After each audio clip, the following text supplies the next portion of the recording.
transition from an employee to an entrepreneur requires a different way of thinking. And most people, they want to quit their job because they are frustrated with their job, or they want to start something new, they want better control over their life, or whatever the challenges are they are facing in the job. But I'm here to tell you that even if you quit your job and if you get into a business, there are going to be a different set of challenges even in the business.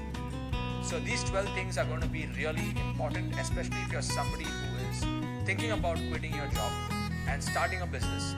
And these factors will really help you understand whether it's the right decision to make. Because with all honesty, I want to tell you here, there are some people who are better off being an employee.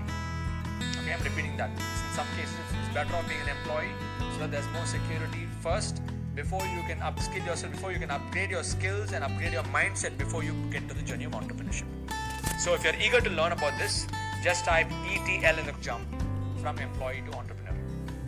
Now, even if you're an entrepreneur right now watching this, these are some of the things that you can actually consider to see whether it is the right thing for you or not. Okay, so let me come in here and let's begin.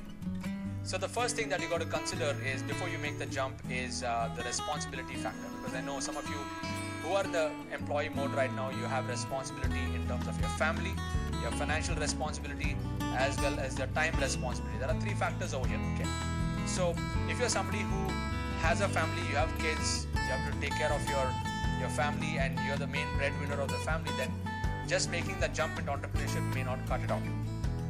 Hey there, Siddharth Rajshekhar here. Now, do you want to learn what are the things to consider if you are trying to make that jump from employee to entrepreneur?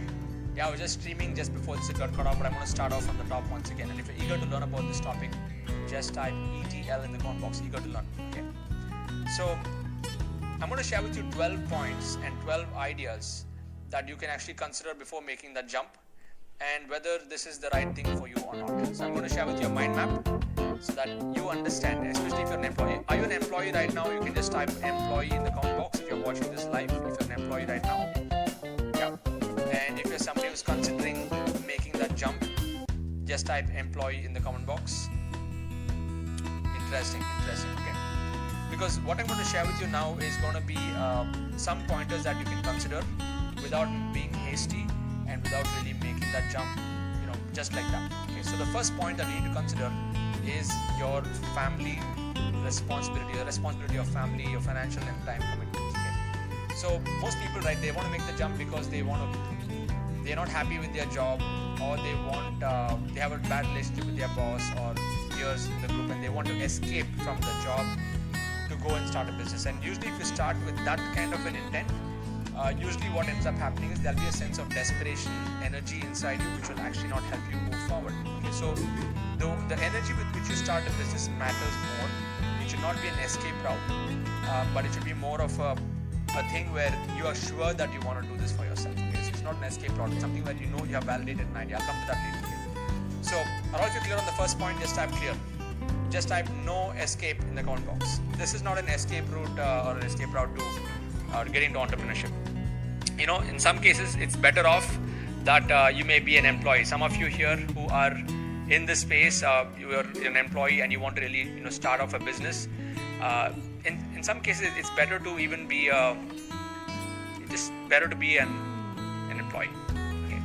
Because entrepreneurship requires a different mindset. It requires a different set of skills that you need to actually acquire before you get into it. Okay? So let's come to the next part over here. The second point that you need to consider is the timing.